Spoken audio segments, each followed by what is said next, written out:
Great Lakes Prepping here. I commonly get questions in the comment sections of some of my videos about food preservation.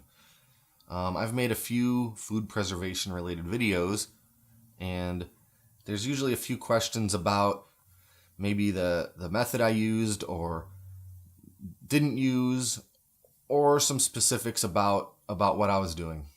So I figured I'd make a sort of a quick video and answer a few of the questions I've gotten in the comments of my videos. Maybe the most important question I've gotten, because it speaks to just outright food safety, is basically I see you dry sealing goods in a mason jar using a vacuum sealer. Can I use a vacuum sealer to store wet foods in a mason jar? And the answer to this is absolutely not. You absolutely cannot use a vacuum sealer to store anything but completely dried foods in a mason jar. And the reason is because it will kill you. Vacuum sealing is not a substitute for heat canning. I can't stress this enough. In fact, it says it all over the label if you buy a vacuum sealer jar attachment. I believe it says it right on the box. You can't use it to can tomato sauce or stews or meats or soups or anything. The only thing you can use it for is completely dried foods. That's dried grains, dehydrated vegetables, freeze-dried fruits, completely dry foods. If there's any moisture in there, it's going to grow bacteria, and especially with meats and things like that, it's going to grow botulism, and you'll know that it's not good to eat as soon as you open that jar. But if you ate it anyway, it's going to be a really bad time. Botulism and other food-borne illnesses are nothing to screw around with. So the answer is no. It is not a substitute for heat canning. Next, what is the difference between dehydrating and freeze drying? Simply put, dehydrating is using heat and air to remove moisture out of your food, while freeze drying is using cold and vacuum to remove moisture out of your food. Dehydrating isn't much different than letting something just sit out on the counter and let the liquid evaporate out of it. It just makes it happen faster, and fast enough that it doesn't spoil or rot or turn dangerous in the meantime. It's just accelerating the evaporation process. Freeze drying is quite a different thing. It's using incredible cold and pressure to remove the moisture out of your food through a process called sublimation. It's skipping, basically it's skipping the liquid stage of water. Dehydration, you're just taking water and evaporating it into a gas. Freeze drying is actually freezing everything first. It's turning any moisture into ice, and then immediately evaporating it from that phase using a vacuum. Going from frozen to gas and skipping the liquid stage is what sublimation is. And in doing so, it preserves the food in quite a different way. It leaves the food much more intact, better flavor, better texture. It diminishes less of the nutritional value. So that's the difference. That's why if you buy freeze-dried food, it looks a lot like fresh food. It's just drier and lighter. If you buy dehydrated food, it looks shriveled and pruny and much smaller than when it started. Next question. What kind of dehydrator should I get? Well, that's a good question, and it's completely up to you. I went with the biggest dehydrator that I could get for my budget. I went with an Excalibur 3900B. It's a 9-tray dehydrator with an adjustable thermostat. Different temperatures work better for different types of foods. So I liked that. I also liked that it has 9 trays. I can put a lot of stuff in there. If I'm going to run the thing and go through all the effort of preparing food and waiting for it and cleaning all the trays and everything, I might as well do a great big batch all at once to make it worth my while. And when I got it, it was about $200. I think it sells on Amazon right now for about $220. And they make different versions of that same dehydrator. They make a smaller one. They make one called the Deluxe. I don't really remember what's deluxe about it.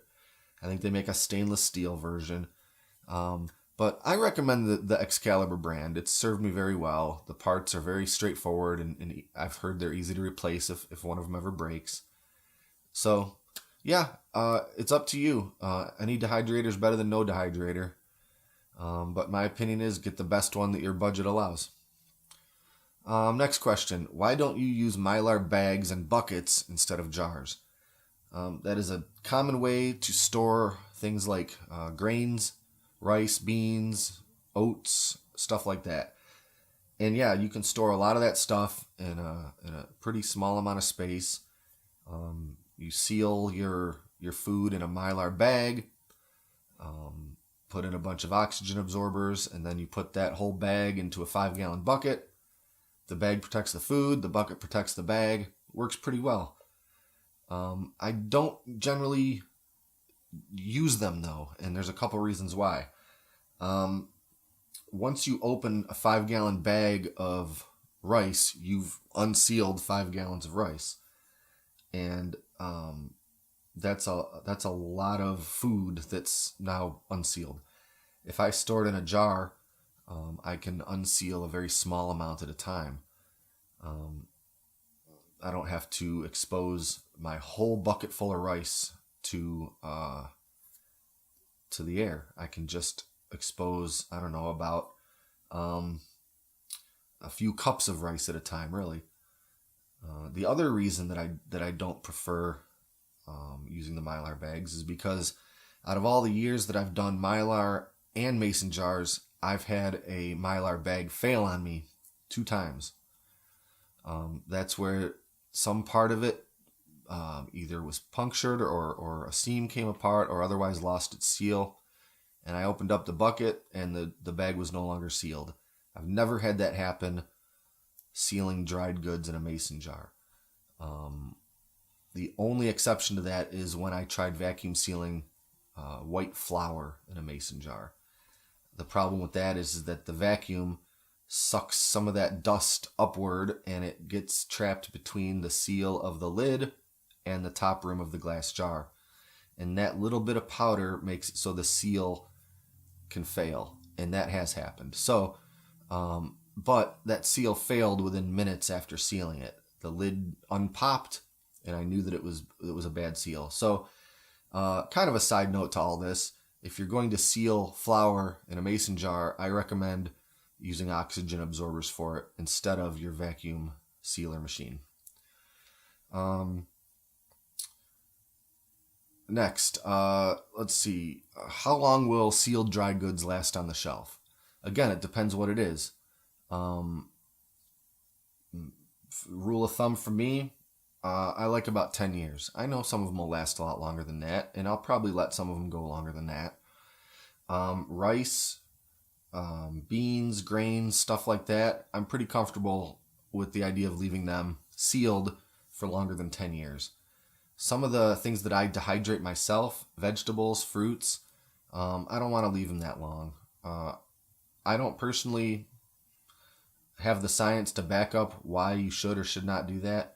It's more of a personal preference. From my understanding of things, if I dehydrate a bunch of vegetables, I'm probably going to want to use them within about the 10-year line. And that's fine because I try to cycle through my stuff, and there's probably not a lot of my dehydrated vegetables that are going to last longer than that anyway.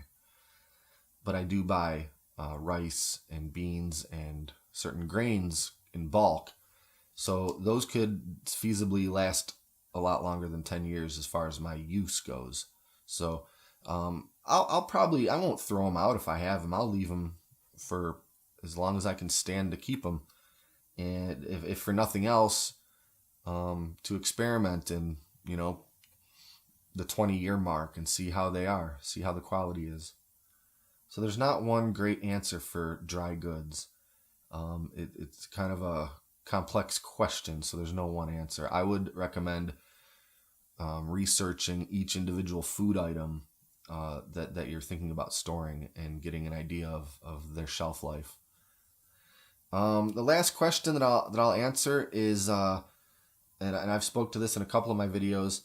Do you have to freeze everything before you vacuum seal it in a jar?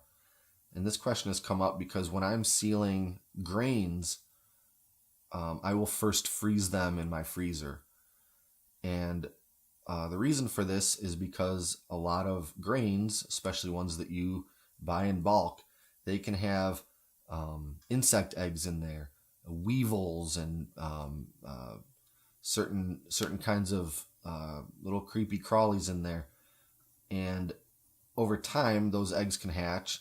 And if you've ever pulled out a bag of flour from your cupboard that's been there for years and you see bugs crawling around in them, that's why. Those bugs were in there when you bought that flour.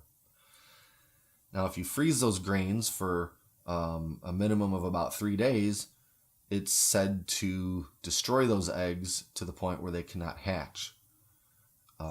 These microscopic eggs are still going to be in there, but you'll never know they are any more than you don't in the bag of flour you just bought today. So I seal rice, oats, flour, things like that in a 5-gallon bucket, and I put the whole bucket in the freezer for at least 3 days. Then I take the bucket out of the freezer and I let it sit for probably half a day to make sure that the bucket and its contents come back up to room temperature.